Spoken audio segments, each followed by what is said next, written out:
Paco Moncayo es el candidato del centro izquierda. El general, que venció en el CENEPA, libra hoy una nueva batalla, esta vez por la presidencia de la República. Lo hace junto a la Izquierda Democrática, partido que vuelve a la lid electoral. ¿Cuáles son sus opciones de triunfo? Victoria es una palabra que con frecuencia ha acompañado al general Paco Moncayo en sus facetas militar y política. De hecho, él se convirtió en legislador y en alcalde de Quito, luciendo su insignia de héroe del CENEPA.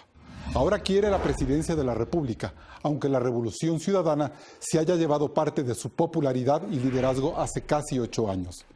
En este programa preguntaremos a Paco Moncayo si hizo lo políticamente correcto al haber aceptado esta candidatura.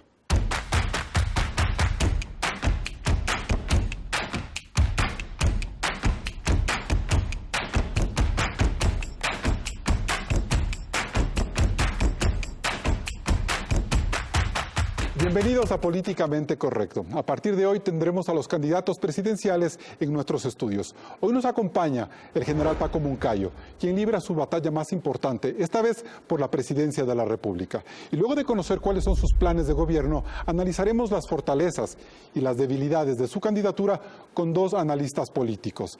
Antes de continuar el diálogo con el general Moncayo, les presentamos un perfil político de su trayectoria.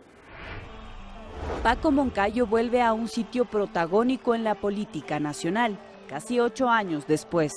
Su renuncia a la alcaldía de Quito en enero del 2009 para liderar un movimiento político que representara al municipalismo ecuatoriano no dio los resultados esperados.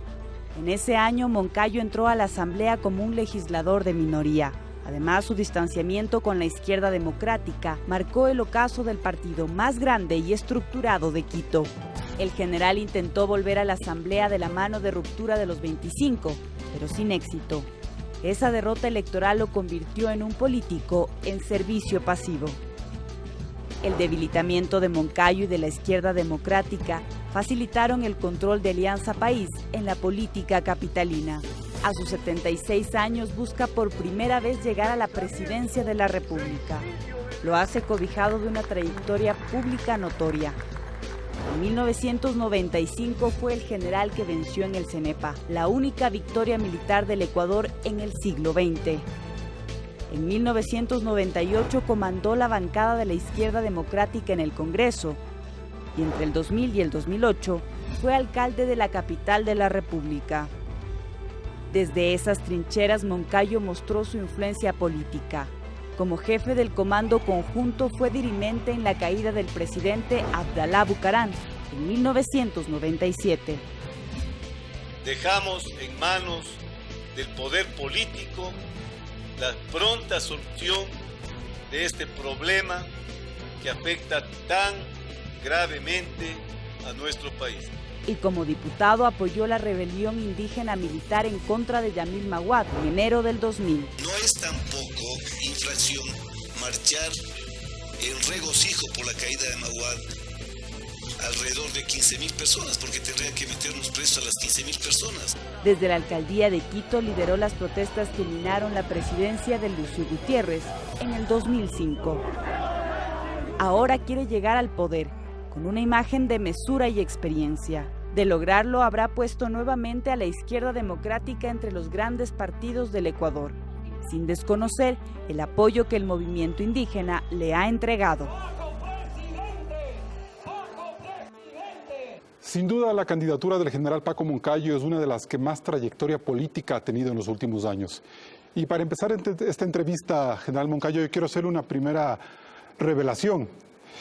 ¿Sabe usted que con esta candidatura y de llegar a la presidencia usted bate un récord? Caramba, ¿en qué? ¿En edad? ¿En qué otros temas? Exactamente, usted sería el presidente de la República si gana esta elección, que llega al poder con mayor edad. Y de hecho, desde 1992 hasta acá, sería uno de los candidatos de mayor edad.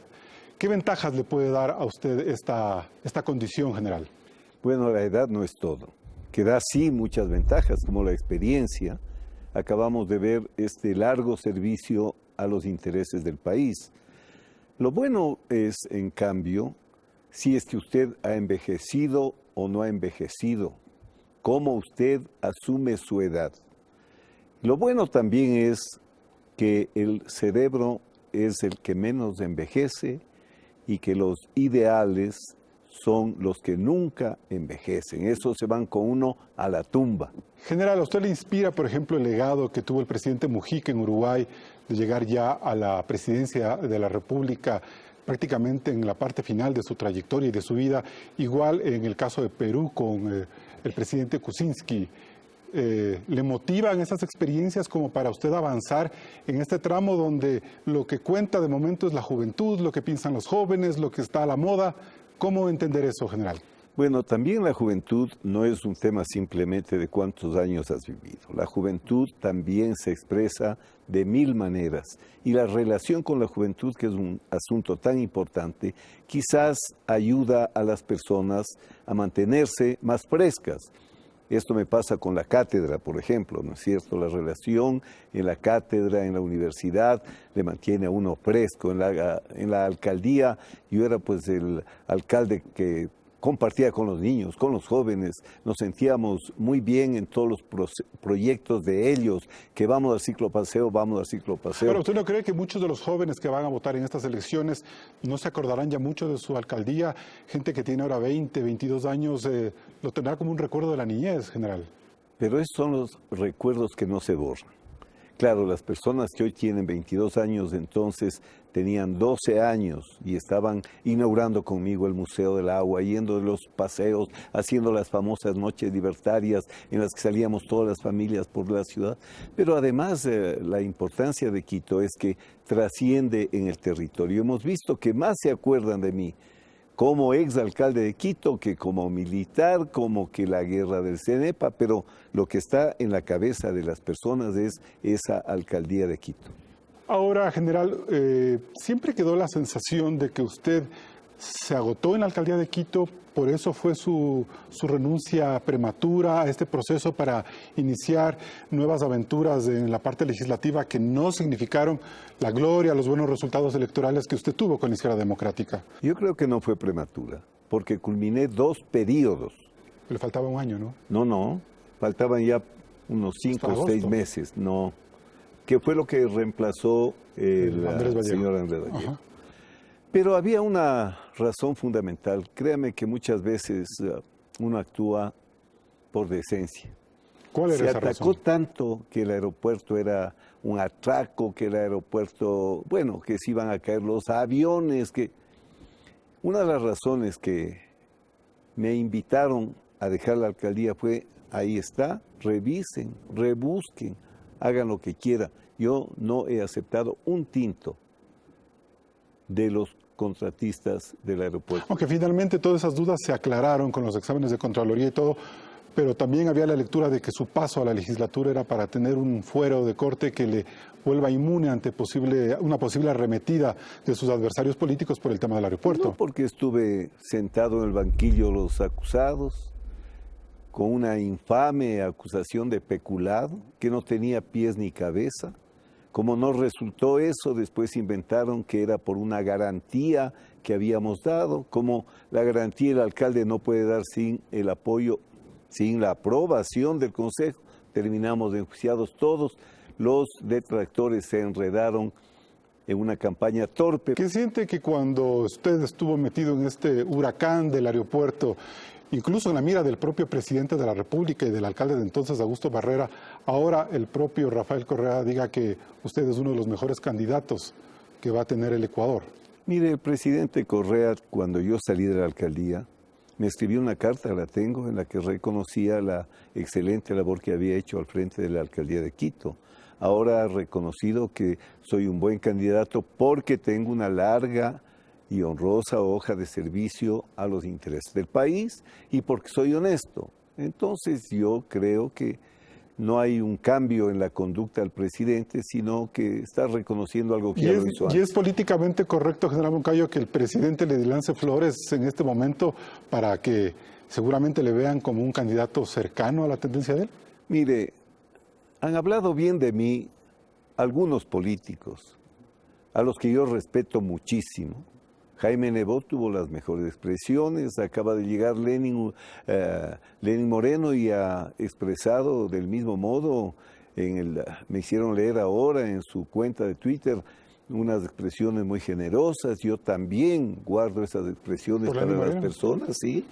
Porque, mira, hay que respetarse. La política no es para generar odios. El estar en posiciones distintas, en veredas distintas, no nos hace enemigos. A mí, ¿y aliados? Tampoco. Mire, lo que nos hace aliados son los programas. Lo que nos hace amigos son relaciones personales que no tienen que ver con el tráfago duro de la política. General Moncayo, a nosotros nos llegó una pregunta por Twitter del ciudadano Juan José Serrano. Él nos pregunta que si usted no llega a la segunda vuelta, ¿apoyará a Lenín Moreno en la segunda vuelta, si es que él pasaría, o al candidato de oposición que podría ser uno de la centro-derecha?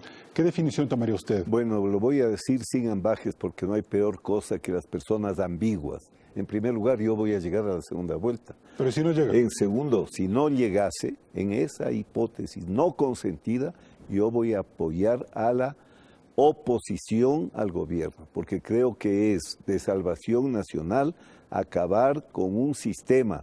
No es el presidente Correa, no es Lenin, es un sistema perverso que le ha hecho mucho daño al país y eso tiene que ser reformado. ¿Así sea de derecha ese candidato, esa oposición? Mire, las reformas que hay que hacer no las va a hacer el propio gobierno. Estas reformas son indispensables, hay que hacerlas. General Moncayo, una de las razones por las cuales Alianza País tomó mucho poder en los últimos años fue porque se apoderó de la capital de la República en términos electorales, en una competencia limpia, cabe decirlo. Pero ¿no se siente en cierta forma usted responsable de que con su retiro de la alcaldía, de su distanciamiento con la izquierda democrática en ese momento, le dejó el camino libre para que el presidente Correa se tomara el bastión que era suyo, que era de la izquierda democrática? Bueno, la verdad es que el presidente era un tsunami, se tomó el país, no hubo espacio del país que no se haya tomado, inclusive en Guayaquil, donde seguía Jaime en la alcaldía, irrumpió con una fuerza enorme.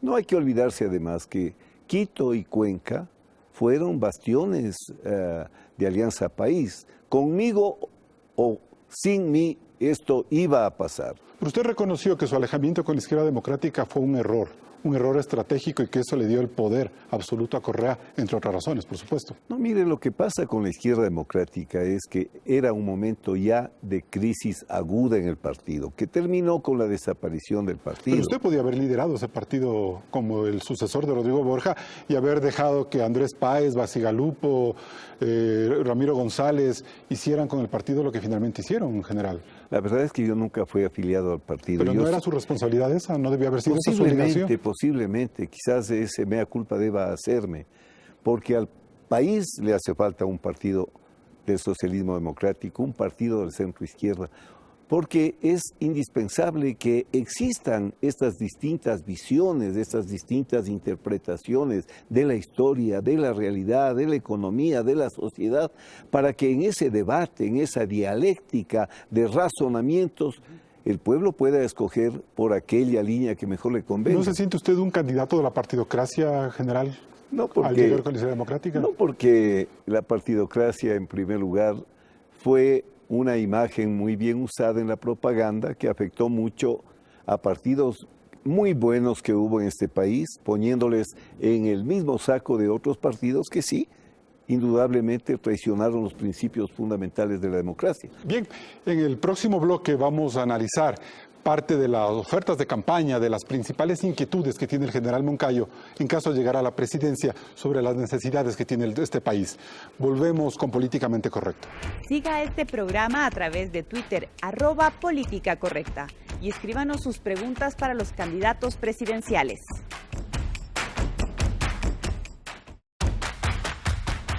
El general Paco Moncayo propone un ambicioso plan de reformas legales y de fiscalización política que impulsará en los primeros días de su eventual gobierno. Claudia Roura nos ha recogido las primeras propuestas de campaña del general. El candidato de la izquierda democrática cuestiona la omnipresencia del Estado en todos los aspectos de la convivencia social. porque afecta la participación ciudadana, los emprendimientos económicos, así como el derecho que tienen los jóvenes a escoger la carrera universitaria que los motive.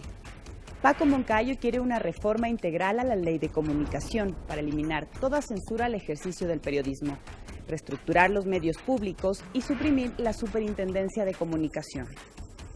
En materia económica, Moncayo se comprometió a que en la aprobación del presupuesto general del Estado haya realismo y austeridad, pues el país no puede arrastrar déficit que, según advirtió, sobrepasan los 5.000 billones de dólares cada año. Este plan incluye cambios legales a la seguridad social. Pero recientes simulaciones electorales realizadas por el académico Luis Verde Soto y Participación Ciudadana sostienen que si Alianza País pierda 1/3 de sus votos, podría ser la primera fuerza en la Asamblea Nacional, con 54 escaños de los 137. Las otras fuerzas se repartirían el resto de los votos. Con este bloque legislativo y dependiendo de la fragmentación de las otras bancadas, Alianza País podría no solo controlar la Asamblea, sino bloquear procesos de fiscalización y censura a las autoridades de control y exfuncionarios del correísmo. Además, evitar que muchas de estas leyes puedan derogarse o ser reformadas. El próximo gobierno que se plantee como una prioridad hacer las reformas necesarias desde el Poder Legislativo tendrá un duro desafío. Y eso es uno de los principales compromisos que ha hecho el general Moncayo. Pero yo le quiero preguntar, general Moncayo, ¿cómo liderar una oposición fragmentada en caso de que usted llegue al país para replantear toda esta política ambiciosa de cambios que usted plantea en 100 días? Lo que he dicho es que entregaré los instrumentos y los proyectos en los 100 días, no que van a estar aplicados, ¿no? Bueno, mire, en primer lugar hay un consenso nacional. Hay varios consensos nacionales, que no importa todo lo amplia que esté la oposición representada en la próxima asamblea, hay temas que todos han reiterado van a apoyar.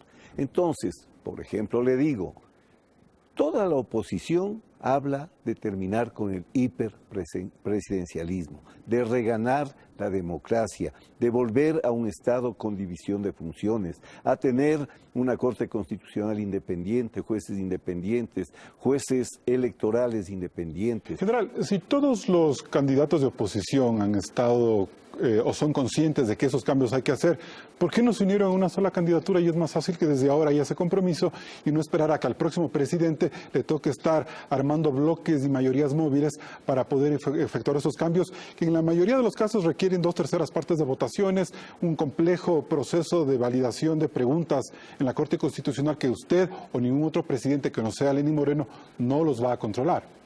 Mire, en primer lugar hay que decirlo, la voluntad de hacer los cambios es antes de los procedimientos. ¿Quién le dice a usted que Lenin vaya a tener la intención de hacer los cambios? Lo que yo le digo es que él es el único que tendría como la institucionalidad a su favor, el resto de candidatos no. Mire, yo creo que las cosas están dadas. Hemos tenido una candidatura que partió, la de Guillermo Lasso, yo soy el candidato y los demás únanse. Ahí ya se acabó la posibilidad. ¿Por qué no le apoya a Guillermo Lasso? ¿Qué es lo que no le gusta de él, por ejemplo? No, si a mí no me mueve a la candidatura lo que no me gusta o me gusta de Guillermo Lasso y yo no tengo por qué apoyarle. Mire, lo que sucede es que deben, y así debió ser, existir alianzas coherentes. Del centro a la derecha debían tener una alianza coherente. O sea, el problema es entre Cynthia Viteri y Guillermo Lasso, no entre ustedes de centro izquierda. Nosotros del centro a la izquierda, imagínense el trabajo que hemos hecho para que 24 organizaciones hayan mantenido la unidad y que hayamos durante todo este largo periodo, bajo mi coordinación, sostenido un programa de acuerdo. Ahora, general, usted ha liderado este proceso de acuerdo nacional por el cambio con una serie de medidas que incluso abocarían a una asamblea constituyente como lo pide frontalmente Enrique Ayala Mora. Pero ¿cómo lograr esos cambios si usted no quiere refundar el país o ha dicho que esa no debe ser la tarea del próximo presidente? Mire, este país ha ido de tumbo en tumbo porque tenemos una megalomanía tan grande los políticos que llegamos al poder que cada cual llega a refundar el país.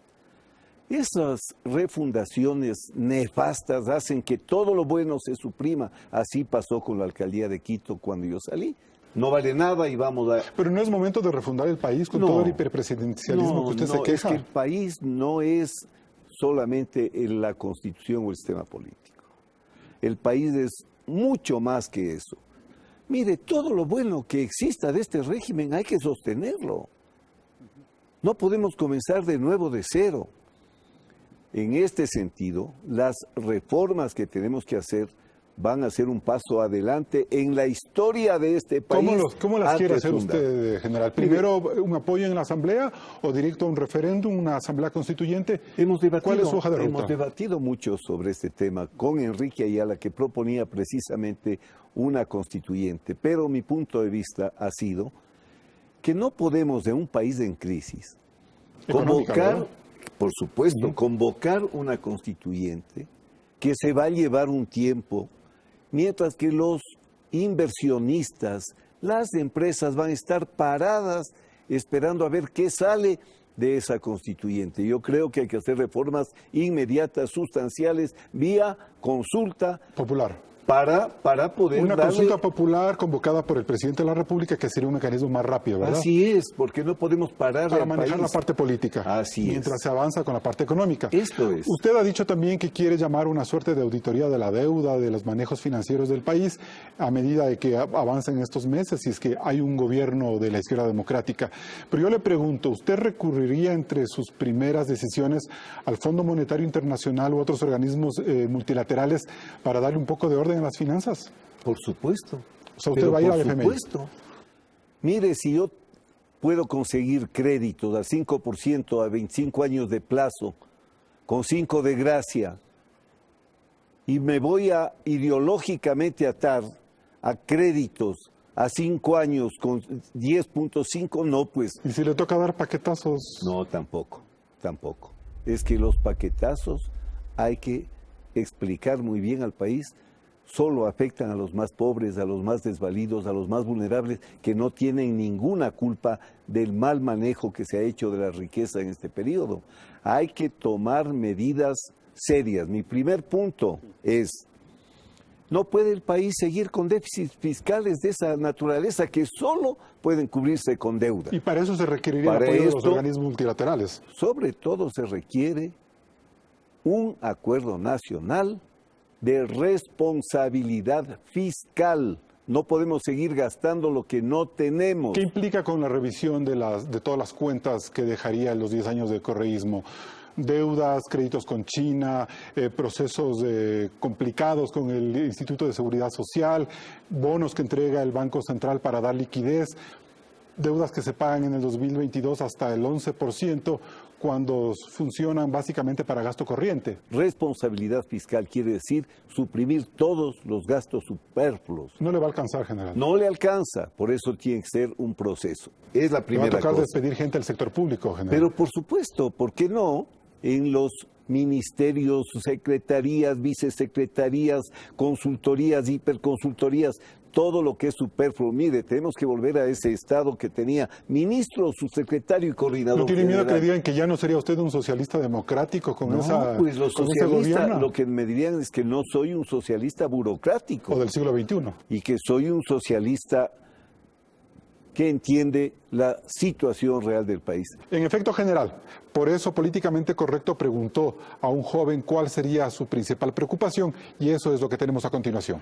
¿Qué propondría él para mejorar el empleo en la juventud? Porque, como todos sabemos, el empleo en este tiempo para los jóvenes está escaso. General. Mire, hay que hacer varias cosas para el empleo porque es fundamental. Yo planteo el empleo en general, como hice en Quito, el empleo a través de dotar a todo el país de agua potable, alcantarillado y ciudades y pueblos adoquinados. Ahí son miles de empresas. Es mano de obra barata, es mano de obra... Se reparte mucho el trabajo. No necesariamente calificada, más bien técnica. Y esa gente compra, y al comprar activa. Pero esa gente no es toda la que necesita trabajo, los profesionales. Voy sí. A eso. Otro megaproyecto de empleos es un plan nacional de forestación y reforestación, porque usted cada plantita tiene que hacerle en el vivero y tiene que hacer el hueco para cada plantita. Otro sector que tenemos que seguir protegiendo es el sector de la vivienda popular, porque cuando hay construcción en las ciudades, usted ve, y en el campo hay mucho empleo, y el turismo. Pero ahora los jóvenes, mire, los jóvenes tienen varias trabas ahora para el empleo. En primer lugar, hay que reformar la ley de educación pluricultural que llaman, para que volvamos al bachillerato especializado y al bachillerato técnico. Los jóvenes antes en esto, aquí hicimos en Quito 40 institutos de bachillerato técnico. Entonces usted ya sale con competencias que le permiten trabajar. Ahora estamos sacando una masa enorme de jóvenes que tienen que ir a la universidad. Son fábricas, los bachilleratos de jóvenes para ir a la universidad y no les dejan entrar a la universidad. Pero es un tema muy importante. Segundo tema, necesitamos apoyar con fuerza el primer empleo, porque si no les piden a los jóvenes experiencia. Es una demanda. Todos los alcaldes del Ecuador proponen eso, todos los presidentes, hay que hacerlo, pero no funciona. Hay que hacerlo, es que hay que hacerlo. ¿Cómo? Creando incentivos en las empresas para que abran posibilidades de empleo a los una moratoria jóvenes. Tributaria. Incentivos en general, incentivos que pueden ser tributarios, que pueden ser de distinta índole para que vengan los jóvenes. ¿A usted le preocupan los puntos de vista de los empresarios, de los sectores productivos que se quejan por los tributos altos, por los incentivos muy pocos que existen? Pero sigamos con los jóvenes, necesitamos un plan Ecuador joven, hecho por los jóvenes, para los jóvenes y con los jóvenes, porque hay que dejarles que ellos ejerzan todas sus iniciativas, sus inquietudes, esa rebeldía propia de ellos. Perfecto. Vamos a un corte comercial y en el siguiente bloque vamos a entender y a desmenuzar muchas de estas propuestas que ha realizado el general Moncayo aquí en Políticamente Correcto. No se vayan. Después del corte, los analistas Osvaldo Moreno y Francisco Rocha hablarán sobre el perfil y las propuestas de Paco Moncayo, el candidato del centro izquierda. Siga con nosotros.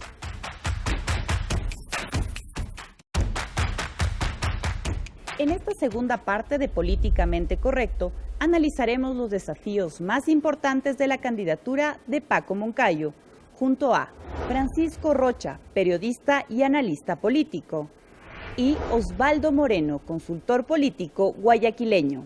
Quiero llevarles las primeras preguntas y sus primeras impresiones sobre este diálogo con el general Moncayo.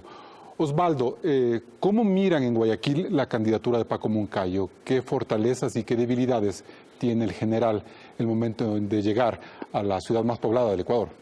Bueno, Guayaquil electoralmente hace ya bastante tiempo yo creo que está dentro de la globalidad del país, ¿no? Sobre todo por la cantidad de migración y por algunos factores y fundamentalmente, al menos a nivel nacional, por los estados electorales, ¿no? Digamos que Alianza País ha sido una fuerza que a nivel nacional ha ido bien en ese contexto, ¿no?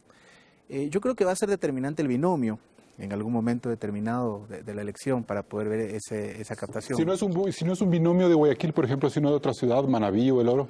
Lo que pasa es que creo que hay algo que va mucho más allá. Habría que ver un poco las fortalezas de la candidatura del general Moncayo y en este caso las debilidades. Como fortaleza, yo le diría a nivel global, porque Guayaquil está en el Ecuador, no es una elección de alcalde, el nivel de conocimiento, que suele ser lo más complicado para un candidato a presidente, ya lo tiene, a diferencia de lo que puede ser Gutiérrez o Lazo, que lo tienen, pero esa fricción permanente. No se olvidaron del exalcalde de Quito, no se olvidaron del héroe del CENEPA. Es que hacia allá voy. A lo que me refiero es que lo que es los elementos comunicacionales, digamos, yo creo que hay un problema en esa campaña. No me parece que el mensaje está muy pegado, ¿no? O sea, si usted no me dice que es Paco Moncayo, yo creo que estoy escuchando cualquiera de los candidatos opositores. Es más, acaba de manifestar un candidato de izquierda que apoyaría a una derecha en segunda vuelta. Entonces, ese tipo de incongruencias que se pueden corregir en el camino, en ese contexto hay que elaborar la impronta comunicacional de Paco Moncayo, el héroe del CENEPA, por ejemplo, ¿no? No es un alcalde, digamos, de poca recordación como el maestro Juanito, tampoco era como Maguad o Sixto Durán, que lo apuntaló hacia la candidatura, pero sí es un alcalde en el cual tiene un poco, digamos, que rescatar, un poco que rescatar. La gente todavía se va a acordar del CENEPA, de la gesta del CENEPA. Por supuesto, porque el sentimiento nacionalista nunca desaparece. Es parte de los insumos del relato que debe tener Paco Moncayo. Si usted me pregunta con los elementos que tendría esta candidatura, porque vienen muchas cosas, la honestidad, el mismo presidente de la República acaba de manifestar que celebraba este tipo de candidatura. ¿Y eso es bueno o es malo? Yo no creo que sea malo porque hay que acordarse de algo. Alianza País juega aquí, ¿no? Y son 10 años de desgaste. Hay una de las cosas que para mí es una incógnita. ¿Cómo se va a comportar el electorado con Rafael Correa ausente en la papeleta?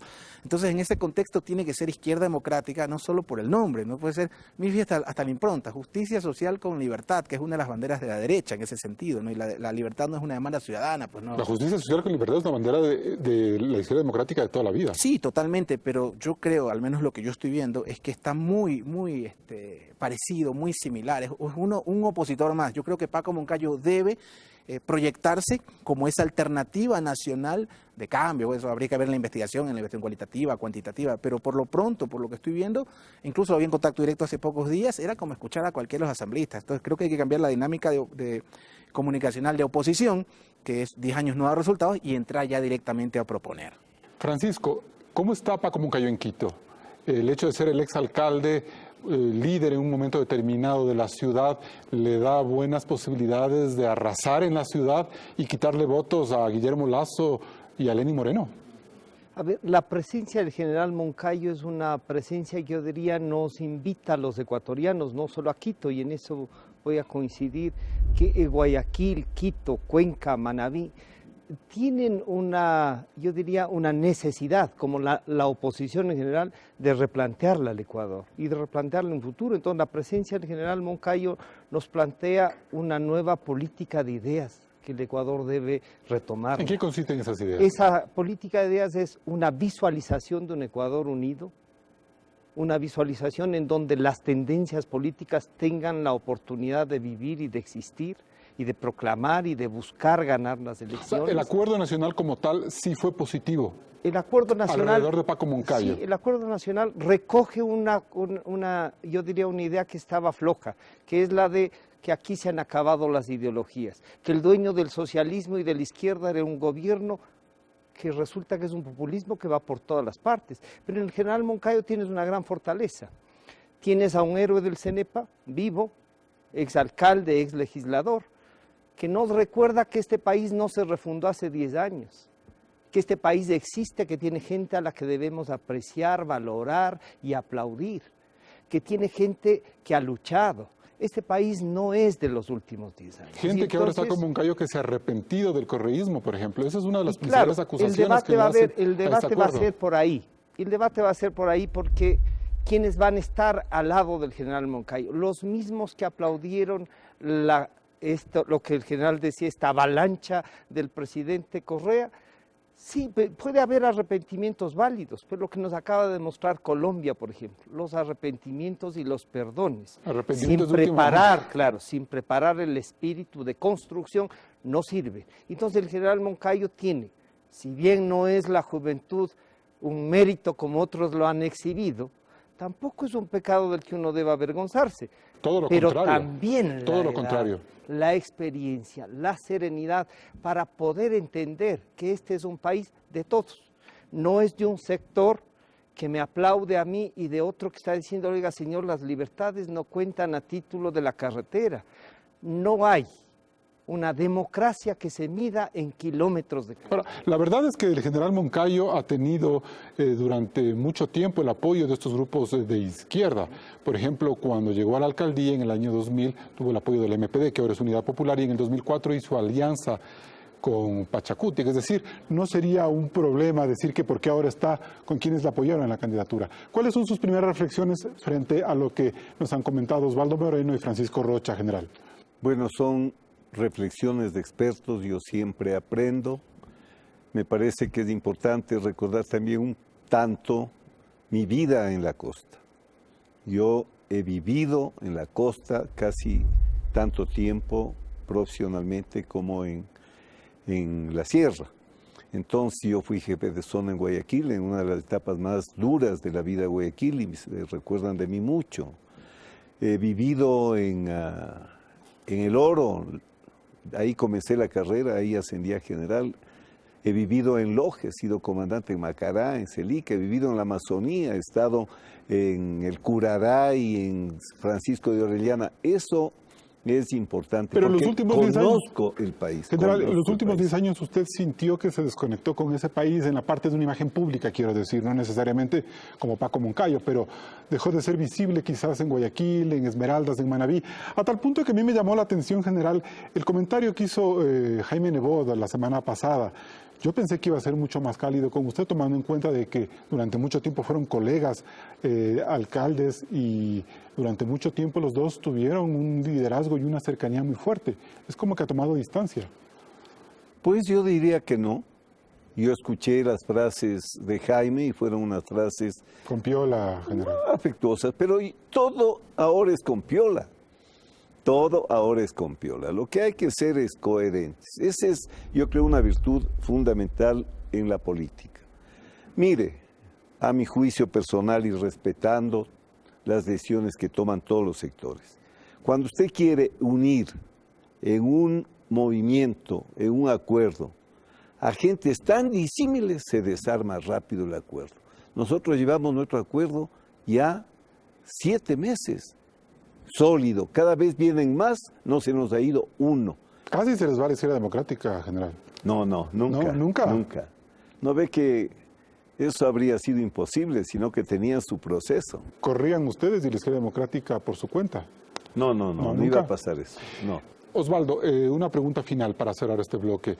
¿Cree usted que Paco Moncayo pueda quitarle votos a Jaime Nebot y Cintia Viteri en la costa? Bueno, sería Jaime Nebot, sería Guillermo Lasso, sería Dalo corrijo, Bucarán, Guillermo Lasso y Cintia Viteri. Bueno, digamos, Guayaquil es una plaza bastante especial en ese sentido, pero sin embargo, yo creo que, insisto en lo que le comentaba al principio, la globalidad de la elección, por ser una elección de índole nacional, el binomio va a ser determinante, sea o no sea de Guayaquil.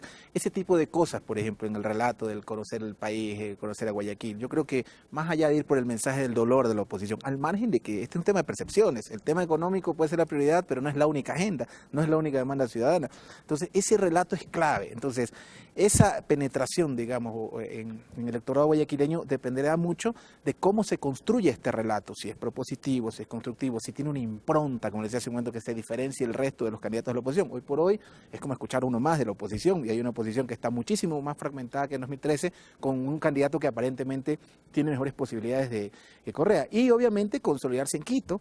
Decir que se va a reducir ministerios aspirando votos en Quito es un poco complicado. O sea, esto no es un tema de perfecciones, esto se va construyendo, se va ajustando la tuerca. En todo caso, yo creo que hay que dejar un poco al opositor tradicional y entrar al Paco Moncayo constructivo, propositivo, porque es un presidenciable. Si yo voy 10 minutos a un AAA, debo hablar de lo que propongo, dejar un poco las viudas del correísmo y entrar a lo que usted es, un héroe de guerra. Nosotros crecimos con el CENEPA, nuestra única victoria después de Tarqui, si no me equivoco, probada. La única del siglo XX. Sí, pero digamos, claro, de Tarqui la única del siglo XX, y bueno, y digamos el Porotillo y Jambelí, pero al margen de eso yo creo que hay que entrar ahí. El alcalde, crear nostalgia con lo que hizo y analizar un poco, porque la última elección donde usted participó no llegó creo ni al 1% como asambleísta nacional. Vamos nosotros a un nuevo corte comercial. Siga, por favor, con Políticamente Correcto. Recuerde que este y todos los programas de Políticamente Correcto los encuentra en nuestra página web www.ecoavisa.com. Continuamos en Políticamente Correcto. Francisco Rocha, no tengo muy claro la forma en la que el general Paco Moncayo quiere avanzar en una serie de consensos políticos para impulsar una reforma. Él habla de una consulta popular, pero habría que ver si las condiciones políticas le permiten, sobre todo en un nivel de fraccionamiento en la Asamblea Nacional. Pero también hay una agenda económica muy importante que le preocupa mucho al candidato de la Izquierda Democrática y del Acuerdo Nacional por el Cambio. ¿Cómo mira esta agenda que se ha trazado para impulsarla en los primeros 100 días y diseñar su plan una vez que llega a la presidencia, si eso se da?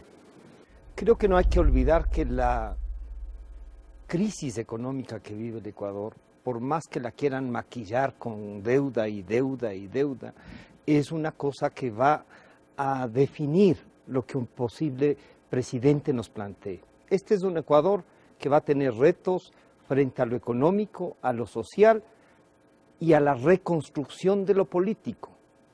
¿Pero qué es lo más importante? Las tres cosas. No económico. Lo económico es indispensable, por eso lo puse en primer lugar. Lo económico va a depender, porque si no a los 100 días, cuando ya nos planteen las cosas, el país va a estar convulsionado porque no tiene respuestas desde el ámbito económico. Usted habla de un maquillaje que se está haciendo. El gobierno lo ha ido a maquillar. El problema es que hay que pagar y hay que pagarlo sea quien sea. En el caso más cercano. No, en el mes de mayo. En el mes de mayo del 2017. Hasta el 2022, es decir, toda la presidencia del próximo gobernante estará sujeta por estos pagos. Por eso es que el consenso debe partir de la realidad. Y cuando el señor general Moncayo dice yo no voy a mentirles, es que nos tiene que hacer conocer esta realidad. La auditoría de la deuda, la auditoría financiera va a hacer eso. Y va a haber que hacer también una auditoría de otras características. Entonces, vamos por una constituyente. Claro, lo mejor sería eso. Vamos por una consulta popular. Creo que esa es una vía más rápida y más posible. ¿Cuál es la lista de las leyes que hay que entregar al nuevo Parlamento y cómo les comprometemos en campaña para que ese nuevo Parlamento, diverso, disperso, lo que quieran llamarle, la democracia es eso, esté comprometido? Y el voto del ciudadano va a ser importante. ¿Cuál sería en la parte política la tarea más urgente? Desmontar el quinto poder, llevar a juicio político a los organismos de control, tomarse o gobernar desde la Asamblea con un presidente de la Asamblea. ¿Cómo podría organizarse para que quede claro? Primero, plantearle al pueblo ecuatoriano una consulta con reformas inmediatas que den al traste con el quinto poder, con la Corte Constitucional y con todas las superintendencias. Preguntarle al pueblo, ¿usted quiere que eso? ¿Ah? Eso es media constitución. Bueno, pero hay que consultarle al país para que la Asamblea Nacional tenga la fuerza del respaldo popular para hacerlo. Porque si no hay que hacer una constituyente y hay que refundar el país. Y este país no necesita refundarlo, lo que necesita es replantearlo y que tenga un camino, que avance. General Moncayo, Francisco Rocha ha planteado una agenda importante, que suena como agotadora. ¿Tendrá usted la posibilidad de impulsarla? Lo dijo antes, pero quisiera que un poco replantee esa respuesta. Mire, yo he planteado que en 100 días voy a presentar, porque ya estoy trabajando en todos estos procesos. Ya tengo gente experta que está trabajando en todos los procesos. Ustedes saben que se dice que el gerente es el especialista de los temas generales. El presidente, el estadista también es el especialista de los temas generales. Ninguno, como yo, ha tenido la oportunidad de servir en tanto sector público para tener esa experiencia. Yo, jovencito, fui director del CREA, administré 3 provincias, Azuay, Cañar, Morona, Santiago. He sido alcalde 2 veces. He estado en los directorios más importantes, en Petroecuador, en el Banco de... Tengo la experiencia fresca. Estoy en condiciones de entender los problemas del país, plantear soluciones y llevar las soluciones a la práctica. No siempre a los alcaldes de Quito les ha ido bien en la presidencia, general. No importa, ahora les va a ir bien. ¿Usted peleó duro contra Maguad?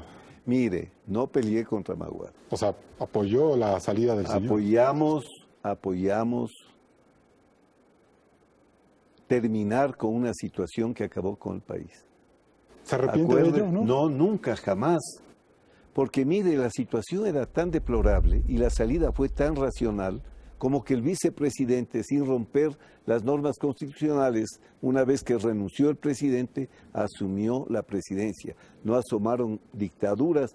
Hemos logrado sostener en la caída del presidente Bucaram cuando el Congreso lo declara mentalmente. ¿Usted tomó una decisión políticamente correcta con la salida de Bucaram? Correctísima. Lo que dijimos fue, las Fuerzas Armadas no somos jueces constitucionales ni árbitros de la política. ¿Y le dieron el poder a Fabián Alarcón en lugar de Rosario? No, pero es que les dio la Asamblea, pues. El Congreso, sí. El Congreso, ¿acaso que fue golpe militar?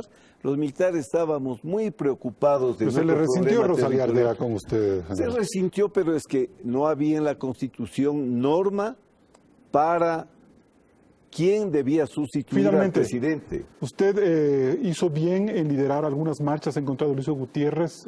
¿Fue una decisión apresurada? ¿Debió haberlo hecho o no? Lo hicimos y lo hicimos bien. Y fue al grito de democracia sí, dictadura no. porque no solo es golpe de Estado cuando vota un presidente, y cuando votan a la Corte Suprema eso no es un golpe de Estado. Pero luego de eso vinieron los forajidos, pues, general, y ahí está la respuesta, 10 años, con un proceso de control mucho más fuerte no que el que había. No hay que culparles a los forajidos. Entonces, ¿a quién? En esto hay que tomar culpas todos aquellos que denigramos el sistema político vigente, que pusimos a la partidocracia como mala palabra y que pensamos que necesitábamos un redentor. Aunque los forajidos estén ahora en el gobierno. Bueno, unos están, otros no están. Me parece que son páginas de la historia que nos dejan grandes enseñanzas para que no se vuelvan a repetir. Osvaldo Moreno, el candidato Paco Moncayo es un candidato experimentado, quizás el más experimentado de la papeleta electoral. Bueno, el antecedente público pesa en un proceso electoral, es fundamental. O sea, si usted compara las experiencias, en el caso de la doctora Viteri, asambleísta, la experiencia pública, ¿no? El caso de los Bucaram, asambleísta, el caso del señor Lazo, ministro de Maguate en algún momento, el caso del general. Inclusive hay que jugar en una elección mucho con los símbolos también, eso es importante. Fíjese la analogía que yo decía, Tarqui, Sucre, Moncayo podría ser Cenepa, ¿no? En ese sentido hay que crear mucho el personaje, porque nosotros en estos procesos electorales también hay algo que ver. No debemos cometer el error de dejarnos llevar por la burbuja de la opinión pública. La agenda económica, por supuesto que es prioritaria, es necesaria, pero es un tema técnico. No siempre lo que nosotros los analistas hablamos con ustedes, los periodistas, los candidatos, es lo que la gente en su mesa discute. Entonces hay que ampliar una serie de propuestas direccionadas a ese electorado que, mire el tema de las adicciones, por ejemplo. Hoy por hoy, no soy encuestador, no me dedico a esa actividad, pero vemos estudios de opinión pública general. No, lo Bucaram está duro con eso. Pero fíjese usted, el tema hasta hace 3 años atrás las prioridades eran vialidad, salud. Hoy en día usted tiene el tema económico y el tema de las adicciones está entre las primeras demandas. Entonces el tema económico sí es importante en un debate que definitivamente es válido, pero hay otras agendas. Entonces hay que apuntar, digo yo, en ese sentido en el mensaje, en la construcción de este mensaje, hacia toda esta serie de demandas que cubran el tema del Estado ecuatoriano. Ecuador tiene problemas de 1830. El correísmo no es el problema, ¿no es cierto? Tenemos problemas de que Flores fundó la República. Entonces, en esa serie de cosas, yo creo que hay que fortalecer la institucionalidad, que es más importante que un hombre. Nosotros nos vamos a un último corte comercial y volvemos con la etapa de las conclusiones.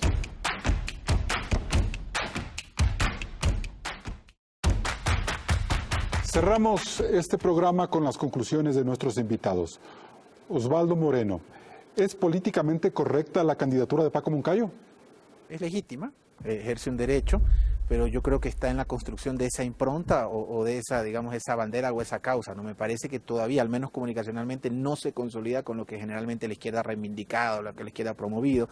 Y hoy por hoy los veo no funcionales, sería la palabra, pero soy muy afines a los mensajes de la oposición de la era correísta, ¿no? Que durante 10 años creo que han mantenido una línea de un mensaje del dolor, al contrario de proponer, sin embargo de las cosas positivas que hace la oposición, sobre todo los gobiernos seccionales. Pero creo yo que si se mantiene la dinámica comunicacional que se ha mantenido tradicionalmente, podría el oficialismo repetir un triunfo fácil, a menos de que aparezca una alternativa nueva, digamos, democrática y que cale o que pueda materializar el respaldo popular en función de las propuestas que haga.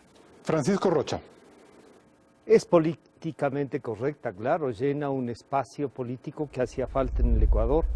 Hay 4 candidaturas, entonces, yo diría, de peso, con plataformas electorales, y una de esas es la que representa el señor general Moncayo, que no es solo izquierda democrática, es el Acuerdo Nacional por el Cambio. No hay que olvidar que la izquierda democrática acaba de renacer, digamos así. Entonces, el general Moncayo tiene una visión. Lo que sí creo que hay que hacer es construir una visión de país incluyente, una visión de país con futuro, y donde la experiencia y la historia no sean canasto de basura, sino que sean un reconocimiento a que el país, con dificultades, ha ido buscando una democracia que es de hacer todos los días.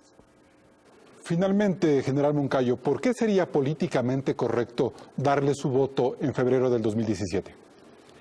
Porque el Ecuador tiene futuro, pero ese futuro tenemos que construirlo todos los ecuatorianos bajo una sola bandera, terminar con esta división maniquea que nos ha hecho tanto daño en los últimos 10 años, porque el Ecuador tiene futuro y eso quiere decir terminar con lo que hoy sucede, pero también quiere decir no volver al pasado destructivo que ya experimentamos los ecuatorianos. El Ecuador tiene futuro, pero si lo hacemos juntos, solamente juntos podemos sacar al país de donde nos van a dejar por los errores que se han cometido. Y bien, la candidatura de Paco Moncayo tiene al menos 3 desafíos que cumplir. El primero, darle a la izquierda democrática el brillo que tuvo como partido político quiteño, para que en las próximas generaciones esta organización política siga siendo fuerte. El segundo desafío es mantener consolidado al centro izquierda, de manera que el gobierno no arrastre esta tendencia con los logros y los fracasos de su gestión en estos 10 últimos años. Y finalmente está la posibilidad de que si Paco Moncayo llega al poder, logre tener un consolidado frente político que le permita impulsar las más ambiciosas reformas como nos ha contado el día de hoy. ¿Podrá hacerlo? ¿Será capaz de tener junto a él a las más importantes fuerzas políticas que le den respaldos en estos momentos tan importantes como la crisis económica? Eso lo decidirán los ecuatorianos a partir del 19 de febrero próximo. Hasta el próximo programa. No se olvide de enviarnos sus preguntas para los candidatos presidenciales a nuestra cuenta de Twitter, @políticacorrecta. Y no deje de ver todos nuestros programas en www.ecuavisa.com. Hasta la próxima semana.